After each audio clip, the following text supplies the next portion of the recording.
I'm going to do this video today because I am so happy. I got a comment from Jay Williams, Let's Live Life, on one of my videos yesterday. That blew my mind, man. See, I usually drive down to North Carolina to train jiu-jitsu twice a week. It's a 5-hour round trip.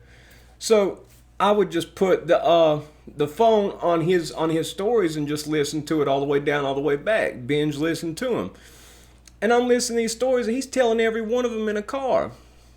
Well, it looks like it's being told off a phone, I guess, in a phone, from all I can imagine.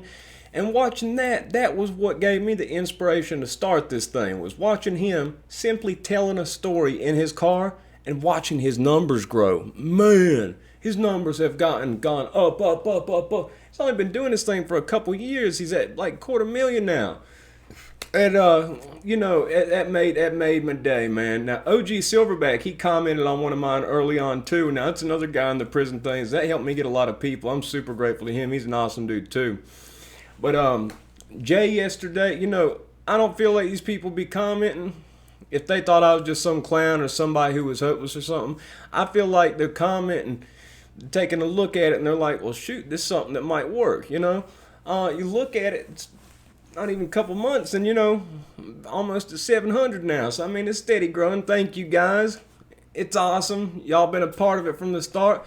So because of that, I'm gonna tell a story about when I got stabbed.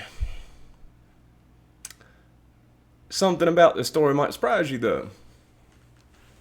Y'all thought I got stabbed in prison, didn't you? Nope. Well, I must have got stabbed back when I was selling drugs and getting high, right? Wrong. Now, I got stabbed after I'd been off drugs, after I got out of prison, for no good reason. And I'm going to tell the story. So here's how it goes. I've got a scar from it I'll show here at the end too. I had just got done with jiu-jitsu. I did not have a driver's license at this point, so I'm using Uber. I did not get an actual ID, a state ID, for like a year after I got out. Didn't get a license either for a long time. Anyway, I used my prison ID. It says Federal Bureau of Prisons, has my picture on it, as an ID. Now, I just got out, like I said, I ain't done heroin since April 9, 2010, but I hadn't been out of prison too long, so I wanted to drink me a beer. Ain't nothing wrong with that. Had too much and everything else, it's not good. It got that point where I was like, okay, it ain't good. But anyway, when I first got out, I wanted to get some beer after jiu-jitsu, so I got an Uber. Now, how this story starts is I get, usually with the Ubers, you put from point A to point B, but if you want a round trip, if you tell the Uber driver, they can usually punch something in your phone, but it wasn't something I could manually punch in. So I get this dude, he's like a Rasta dude, he's got dreads, got an accent, I don't know if he's Jamaican, he definitely was not American born, I would not say. Most of the time people in Uber were cool, nice people. This guy was not too pleasant, and I get him to take me to this one place. It's not even a gas station, it's a convenience store.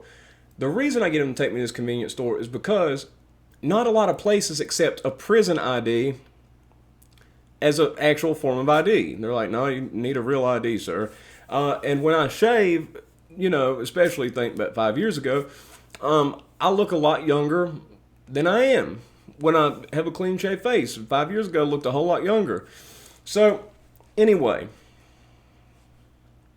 he takes me to this place. It's a quick stop. Now, certain areas, this is a bad place that I was in. It's a bad town. Now, certain places in this place, one block can be good, the other block can be bad. So there's a hotel that's like literally like 5-star hotel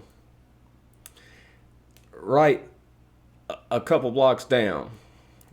But one block to the next in this area can be bad. Like from that hotel, which I'd actually stayed in before, from the 5th floor, 2 blocks over, you could see gang tags sprayed on the concrete on the wall. So he drives me off this place. I said, I need a round trip, man.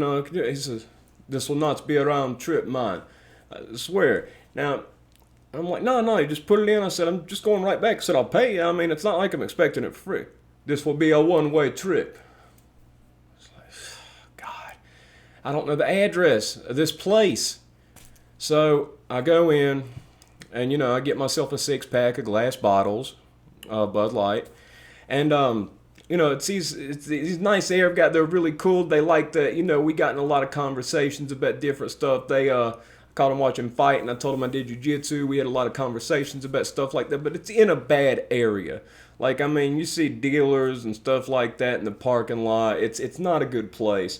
So I have to get an Uber at this other place. So when I'm inside, before I even got anything, I punched the Uber into this hotel that's, you can see it down a long street, but it's a dark street. It's blocks. It's not like just an open street with fields in between. It's like buildings all down, and it's just dark.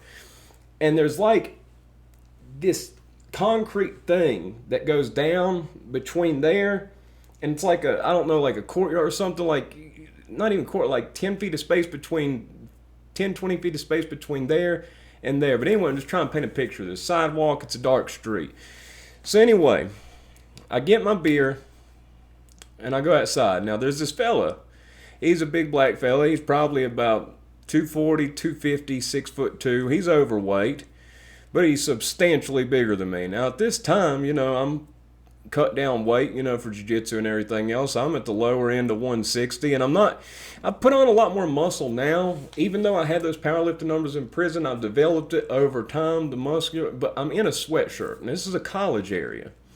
So, I'm clean shaved. My voice doesn't sound like I'm street or anything like that. And he probably figures I'm just some person, my accent. There's this one from Tennessee watched me when I was little. Somehow I got the accent. Nobody from my city of Roanoke, nobody talks like I do. My mom, my sister, they don't even talk like I do. I'm the lone person that has this accent. So anyway, he probably thought I was some country person and that I was a student because it's a college town. So he asked me if I got any change. I'm a nice guy. Like, if I see a homeless person at the corner and stuff like that, I remember when I had hard times, I give them $1. If I got a couple bucks, sometimes I give them a couple bucks regularly, because you never know what somebody's going to. And you know what? On certain holidays and stuff, I gave more. Like, I've given 20 away. My mom and my fiance are like, "What'd you give that away for?" They're just going to go get high with it. Well, I'm like, well, if that's what makes them happy, like on Christmas, if I give them 20. If that's what makes them happy on Christmas, let them get a rock. Let them go smoke it. This act of kindness from somebody, it'll be something nice that made their day. So that's just how I am. Now, I had change on me. Didn't really have any ones. I gave him the change that I had. So it wasn't a lot. I mean, it was probably like, I don't know, 50 cents at the most. And I start to continue. I've got my bag. It's got my glass beer bottles in it. And I've got a sweatshirt on, like I said. So you can't tell like I have muscle. I'm 5'9". This guy's 6'2". He's like 80, 90 pounds bigger than me, and he thinks I'm some soft, white college kid that he's going to get off on. So when I give him this change, he said, "That's all you got?" Well, that irked me first off. But I'm still nice. I said, "Yeah, buddy, yeah, that's all I got, buddy." He said, "I guess I saw you get bills inside, though." I said, "Yeah, I need my bills, buddy. Got to keep my bills." And I keep on walking. Now, I'm walking, and he's diagonally right here, but I'm keeping my eye on him, so I'm kind of turned, but I'm walking. I'm trying to get down to this hotel where there's light at, because this is a dark street. It's just a little quick stop. It's not even a gas station. It's a little quick stop where people get beer and zoom zooms, wham whams, honey buns, shit, stuff like that. It's just a little quick mark. And I've got to get 2 blocks down. Like, I mean, I'm trying to think about how many feet it was. I mean, it's probably a football field in between. So I get started walking, and this street is dark. It's like completely black. There aren't any lights on. There are lights at the gas station. There are lights on at the hotel. On the street, there's patches of dark spot, and he keeps on walking, and he starts calling me like some type of spoiled white boy, this, and that. Now, just disclaimer over ahead of time telling this story. When I went into prison, my ex at that time, she was black. My workout crew in prison was black. ex after the black one was a Mexican one. I'm happily now with my fiance now, Casey. She's white, but I'm just saying there's no hate towards any race. Like I mostly hung with Mexicans inside prison. My buddy Justin Berger, who's going to be on here, he's black. So I mean, when I say this next part, it's there wasn't no hate or anything. But I don't like people calling me boy, because in prison calling somebody a boy, that's like calling them a punk. Like saying, you're somebody's prison girl or something like that. So he kept saying spoiled white boy and stuff like he ain't saying it that nice though. And I said, this is all I said. I said, how would you like it if I called you black boy? Oh, you racist mother. I said, no, I ain't racist. I said, I'm not one of these little college kids that you're going to come down here and punk. I said, I did 5 years Fed time, mother. You're not going to do that to me. Call me some kind of spoiled white boy. Come out here trying to think you want to scare me into giving me your money and this, that. And I kept on walking. He kept on talking his mouth and I kept on talking back. I'm trying to make my way down, trying to get away from this guy. I don't know this guy. Smell alcohol on him, clearly. Okay? And I'm walking down this street just trying to get down. But it's like a football field. It's black, pitch black outside. Can't see anything. He's walking back to the side of me. And when he said that white boy stuff, started calling me and spoiled white boy and this and that, it hit a nerve, man. Because what if I was some type of little college kid and I didn't know if I had anything else like that? You know what I mean? Like, you're just going to come out here and punk somebody because you think they're weaker than you? Because you're mad they got a better life than you? Forget that. So, I mean, I was like feeling some type of way about it. So, we keep on going back and forth, and I'm trying to make my way. He's right here. I should have, handled it, put my stuff down, handled it. From now on, I'll always do that. But for whatever reason, I didn't. I just trying to, I've got to get away from this dude. So, I have glass beer bottles. Some stuff subconsciously does not register quick enough, and you don't think, oh, drop my stuff. In my head, I thought, I've got glass beer bottles. Like, one of those I don't know what I thought. I saw his fist swing, and somehow, the best thing I can figure, because I set my bag down slow, instead of just dropping it, I think I was worried I'd break my glass beer bottles, so I put it down, and then got me right here.